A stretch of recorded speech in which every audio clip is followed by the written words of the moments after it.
What's going on, guys? Super Savage 789 here, bringing you guys a video. Today we're doing What If Goku is More Merciful, episode 3. In the last episode, we covered the events of the King Piccolo saga to the Raditz arc.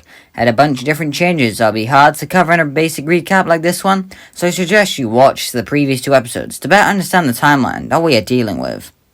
Goku, Roshi, and Krillin all stare down at the unconscious and broken Raditz. It'd be so easy to kill him, but naturally, Goku's moral compass won't allow that. It's not like they can send him home either, since Piccolo destroyed his pod. Maybe they can use Shenron to teleport Raditz back to his friends, but Goku remarks that they should use it to revive his son. Little do they realize that this is transmitted back to the other 2 Saiyans, who realize they can use this to obtain immortality. King Piccolo woke up during this time, and would quickly flee into the mountains. By the time any of the 3 noticed, it'd be already too late, and he'd be gone. Raditz lets out a moan of pain as he barely begins to gain consciousness. He spits up blood as he gets to his feet, definitely not in a condition to fight. He looks at Goku, telling him to hurry up and kill him, but naturally he refuses. He tells Raditz that they intend to send him back to wherever he wants. Krillin remembers Goku's old space pod that they could use, which Goku agrees with, but Raditz isn't listening.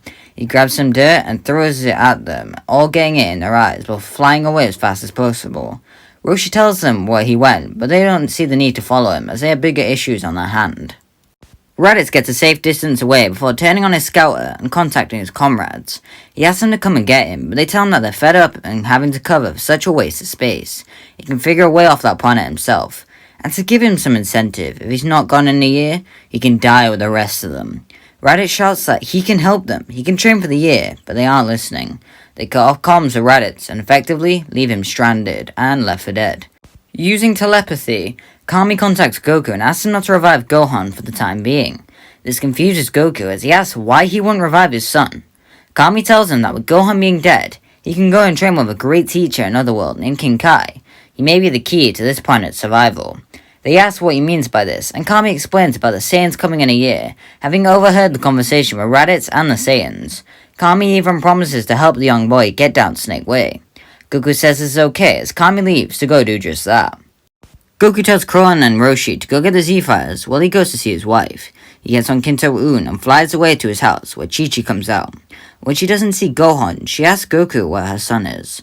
Goku tells her and she begins to cry uncontrollably, demanding Goku go revive him at once. Goku explains about what Kami told him, which Chi-Chi refuses to listen to, hitting Goku over and over, demanding he just revive her son. She falls to her knees, crying even more intensely than she was. Goku tries to calm her down, but she isn't having it. She kicks Goku out of the house and tells him he can come back when her son is with him. He tries to protest, but it falls on deaf ears, and so Goku is forced to leave. As he begins to leave, he hears a voice behind him speak. "It appears you've got yourself some trouble, Kakarot." Goku turns on guard to see Raditz stood there. Even though Raditz is still injured, Goku may not be able to beat him. Raditz tells Goku to calm down, he didn't come here to fight. He tells him about the Saiyans coming soon, which Goku already knew about. Raditz tells Goku that they'll both die in a year. If they train together, they could maybe overpower them? Don't get him wrong, he's not goody two-shoes now by any means, but this way, he can show those 2 that he isn't weak, and then he can kill the others and take Vegeta's pod. It's a foolproof plan. Goku very begrudgingly agrees, since after all, Raditz is very strong, and the gains he could get from that would be quite beneficial.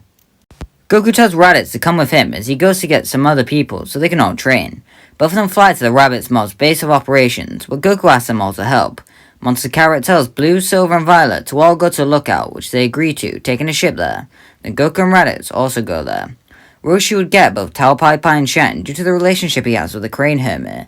They both agree to help train, and they all go to a lookout. Krillin gets Yamcha, Chaozu, and Tien, and they all go to a lookout as well. In Otherworld, Gohan would be very upset and scared, not understanding what's happening. Kami does his best to explain the situation, and Gohan tries to understand. After all, he is about 4 years old. So Kami and Gohan both begin going down Snake Way. Along the way, Kami will be doing his best to get Gohan down Snake Way as fast as possible. He uses the Kai Kai sometimes to teleport him down Snake Way, and stuff like that. He also gets Gohan to do some basic training as they move, as it will get Gohan to understand at least the basics. He even provokes some of Gohan's rage, which boosts him down Snake Way even faster. I say with all this, Gohan gets down Snake Way in about 180 days, instead of around 130, like Goku did. When getting to King Kai's, Gohan can't even stand, and Kami also very struggles.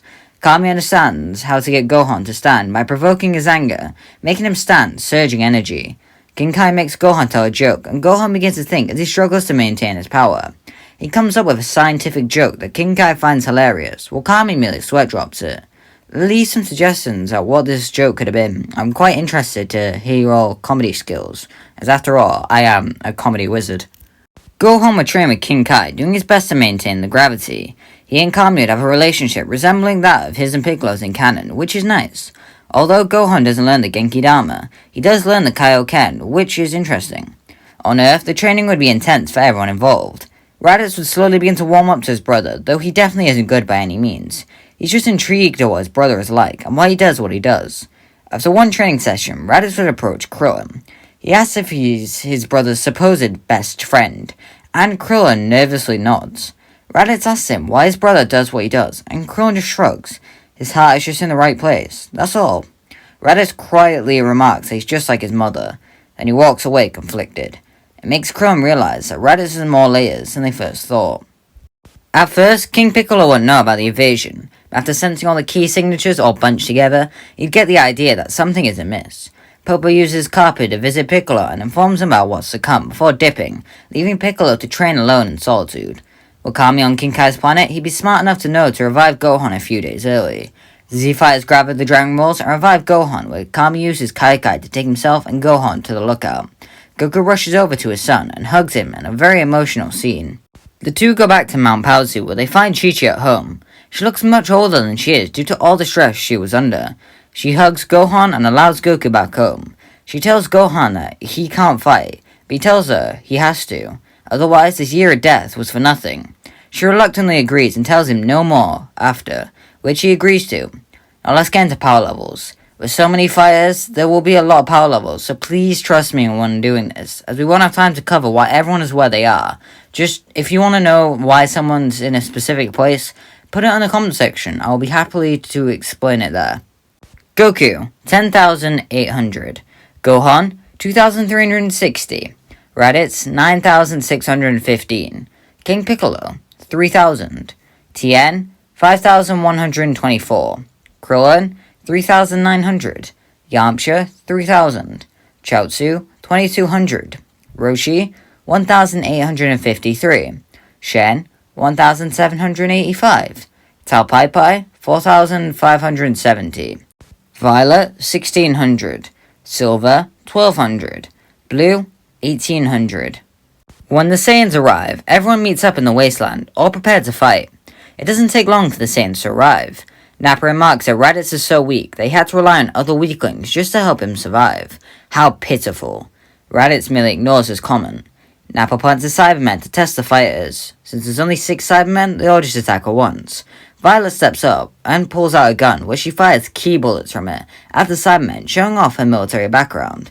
The bullets begin to do somewhat well, but nothing extraordinary as the Cybermen manage to swarm her. One grabs a hold of her and suicide bombs, leading to her fortunate death as well. Her death enrages Silver as he leaps at the remaining Cybermen, attacking them and ripping them apart. It's clear he had a deeper connection to Violet than first thought. He stands on the corpses of the Cybermen, glad that he avenged her, leading to him to drop his guard. Nappa leaps in from out of nowhere and punches a hole clean to his chest, killing him almost instantaneously. He then asks who's next. Vegeta tells Goku to come and fight him, with Raditz also coming along. The 3 Saiyans leave to fight, leaving the rest to take on Nappa. King Piccolo would ask Nappa if he intends to fight him when they could just team up. It'd be much better for the both of them. Nappa remarks that he doesn't want a weakling's help, making Piccolo scoff. He rushes at Nappa, telling him that it'll just kill him then.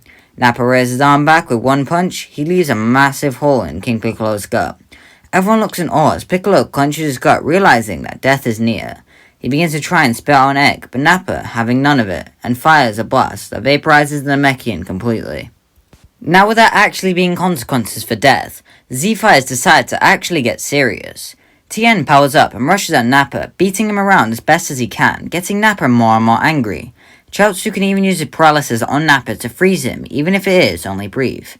It allows for Tien to use a Kiko Ho that does a lot of damage on Nappa, leaving him in critical condition. Tien just needs a breather, but at least he's alive.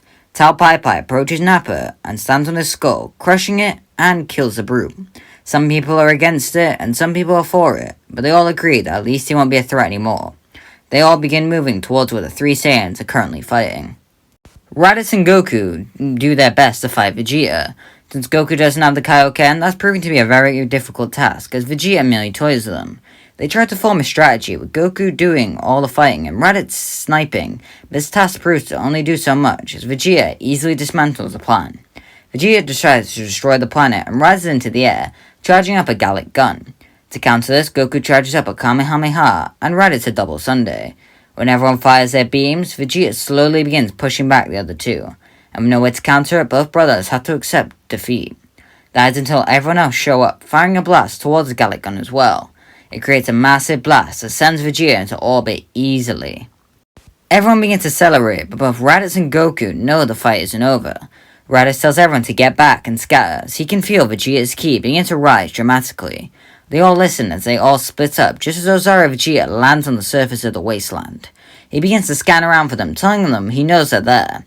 He hears a footstep nearby and fires a blast that hits Shen dead on, killing him instantaneously. This enrages Roshi as he buffs up and fires the strongest Kamehameha Vegeta that he can muster. Vegeta merely takes it before slamming Roshi into the ground. As Vegeta prepares to stamp Roshi to death, he is forced to dodge a blast from Raditz that would have severed his tail. While he's mid-dodge, Goku also tries to cut off his tail. Then Gohan and Krillin, until everyone attempts to do it. Tien succeeds in doing it and severs Vegeta's tail. As he falls through, he lands on Chaozu, crushing him accidentally and killing him. Vegeta stands back up, telling them all to bring it. He's then attacked by Goku, punches him hard in the face, straight into Raditz. Both brothers tag team Vegeta again, with Tien even assisting primarily. Vegeta tries to attack Goku, but Ten Shinhon fires a Dodon Pa through his hip, leaving him badly damaged, causing him to collapse on the ground. Raditz creates a ki blast to kill him, but Goku stands in the way, telling him no. While everyone is in agreement that Vegeta should die, Goku shouts that he won't allow that. He looks at Raditz, telling him that they could have killed him as well. They didn't. He deserves a second chance. Raditz is forced to watch as Vegeta gets in his space pod and flies away. As Vegeta begins to lift off though, the shout of Kiko Ho rings in everyone's ears. The blast vaporizes the pod and kills Vegeta in the process. They all turn and see Tao Pai Pai standing there, his hands smoking from the blast. And that's going to leave it here. If you like it, subscribe and comment in episode 4. As you can see, Tao really became the MVP, killed both Saiyans. And let me know what's going to happen with Vegeta. Yeah, bye!